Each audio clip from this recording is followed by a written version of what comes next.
Olá, alunos! Vamos dar continuidade ao nosso estudo sobre metodologia científica e elaboração de projetos. Hoje nós vamos ver os trabalhos acadêmicos, ou uma parte desses trabalhos, que essa aula vai ser dividida em duas partes, certo? Então vamos lá. Bem, os trabalhos acadêmicos há vários tipos, né? Existem vários tipos de trabalhos, existe uma diversidade deste gênero de texto. No nosso objetivo inicial é descrever brevemente a função de alguns trabalhos acadêmicos que se cumpre na esfera acadêmica. Né? Conhecer essa diversidade é importante, pois você, ao longo de sua trajetória acadêmica, terá que frequentemente documentar as suas reflexões e pesquisas conforme as exigências de cada um dos seus trabalhos acadêmicos.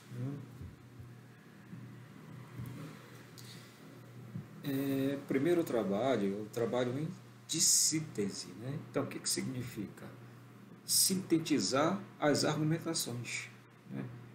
Considera-se a síntese de uma obra, de um texto, um capítulo e uma análise mais resumida, necessitando de um amplo conhecimento do assunto, certo?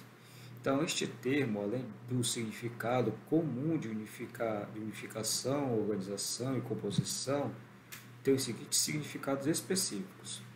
Uma síntese de atividade intelectual que recompõe a ideia central da obra analisada, né? Ou de unidade dialética dos opostos, né? Como se fosse uma contra-opinião àquilo descrito no livro. Né? Então aqui tem algumas dicas para uma boa síntese. Só para lembrar, a síntese, mais uma vez, são sintetizar como se fosse um resumo, mas é claro, sempre botando uma análise, né, mais resumida e a pessoa tendo pleno conhecimento de determinado assunto. Então a gente tem que ter aqui algumas dicas para a gente fazer uma boa síntese. Primeiro, o amplo conhecimento, né, que é fundamentação teórica relacionada ao assunto, compreensão e interpretação do texto original. Claro, a gente tem que analisar, compreender, ler atentamente, organizar o texto, conectando as suas ideias, né, e sempre fazer anotações, encontrando as palavras-chave do texto. Então, a síntese segue o mesmo processo de elaboração do resumo: introdução, desenvolvimento, conclusão e referências bibliográficas. Então, a gente vai fazer uma síntese, tem que exatamente dessa forma, fazer uma introdução, o desenvolvimento, uma conclusão e as referências. Depois da síntese, nós temos os seminários, né? Então, seminários que a gente é acostumado a fazer durante todo o longo caminho dos nossos estudos. Então, o seminário constitui uma das técnicas mais eficientes de aprendizagem, quando elaborado e apresentado de forma adequada, é claro. Né? Então, o seminário não é apenas uma elaboração de um resumo de texto e a sua apresentação oral, quase sempre improvisada e monótona, não é verdade? Então, diante de uma classe desatenta e alheia ao conteúdo da exposição. Para que o seminário tenha os efeitos desejados, além do treinamento, do trabalho em grupo, torna-se também indispensável o conhecimento da sua natureza e finalidade, bem como as técnicas de elaboração e apresentação. Então, aqui há algumas modalidades relacionadas aos seminários. Então, existem diversas modalidades de seminários, tal como o seminário clássico, né, que é o tipo elaborado e apresentado individualmente, que percorre as mesmas etapas do seminário clássico em grupo, e esta modalidade é mais usada nos cursos de pós-graduação.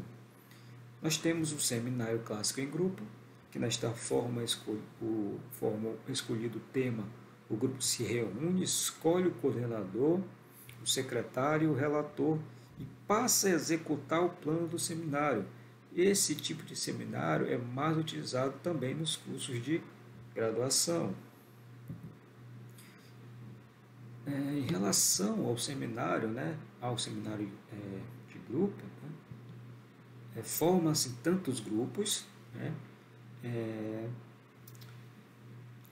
e, no caso aqui, tantos grupos quantos forem os subtítulos do tema. Então, após uma reunião geral em que todos os alunos tornam conhecimento global, o assunto a ser pesquisado, o plano geral do seminário é estabelecido. Em seguida, cada grupo cuidará da elaboração e apresentação de um tópico. O professor ele assume a função de coordenador dos grupos, orientando os trabalhos de pesquisa e a preparação da exposição oral de cada grupo. Escolha do tema, roteiro e apresentação relacionado aos seminários. Então, a escolha dos temas para o seminário deverá recair sobre um tópico de uma disciplina do curso, sobre um assunto da atualidade e de interesse da classe ou de cultura geral. Os assuntos sobre os quais não se encontra bibliografia acessível, os termos abstratos ou temas controversos, os que não apresentam caráter científico devem ser evitados. O roteiro para uma elaboração de um seminário compreende várias etapas, que devem ser planejadas e executadas com muito cuidado.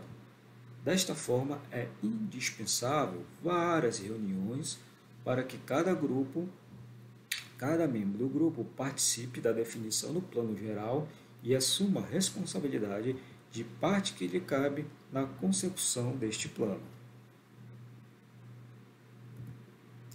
O número de reuniões depende da complexidade do tema e da profundidade e execução de seu enfoque. No entanto, para uma elaboração de um seminário, bastam 4 reuniões de grupo. Então, aqui ele vem dizendo todas as etapas de um seminário, todas as formas de fazer um bom seminário.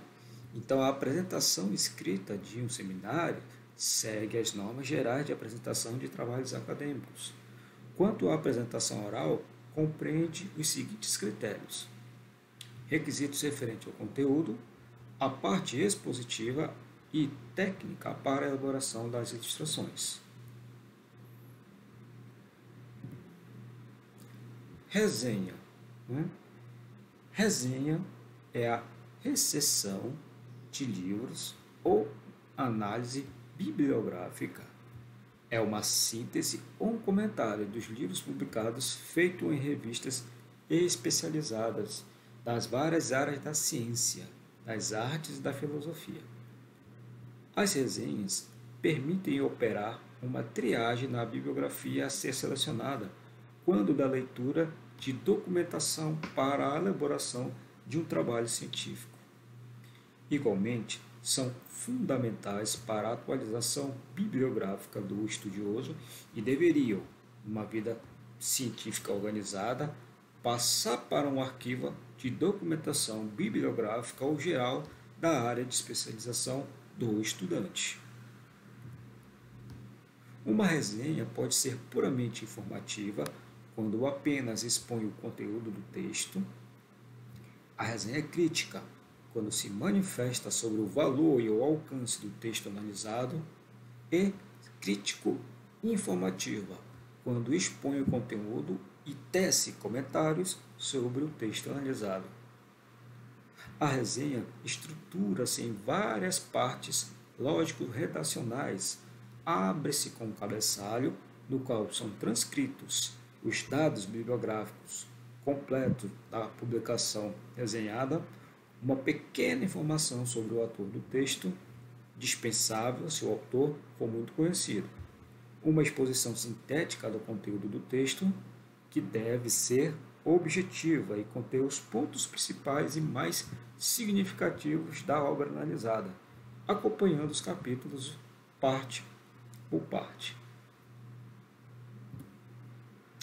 Finalmente, deve conter um comentário crítico. Trata-se da avaliação que o resenhista faz do texto que leu e sintetizou. Essa avaliação crítica pode assinalar tanto os aspectos positivos quanto os aspectos negativos do texto.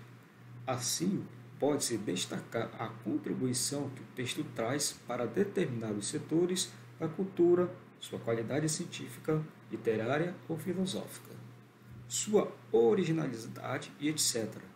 Negativamente, pode-se explicitar as falhas, incoerências e as limitações do texto. Esse comentário é normalmente feito como um último momento da resenha, após a exposição do conteúdo, mas pode ser distribuído difusamente junto com os momentos anteriores. Expõe-se e comenta-se simultaneamente as ideias do autor. As críticas devem ser dirigidas às ideias e posições do autor, nunca à pessoa ou às suas condições pessoais de existência. Na medida em que o resenhista expõe e aprecia as ideias do autor, ele estabelece um diálogo com este autor. Neste sentido, o resenhista pode até mesmo expor suas próprias ideias, defendendo seus pontos de vista, coincidentes ou não com aquelas do autor resenhado. Então, alunos, essa foi a aula hoje referente aos trabalhos acadêmicos, né? Nós vimos 3 tipos de trabalhos acadêmicos, certo? A síntese, os seminários e, por último, a resenha. Na próxima aula, vamos dar continuação a esse nosso estudo. Espero que tenham gostado da aula de hoje e até o nosso próximo encontro. Tchau!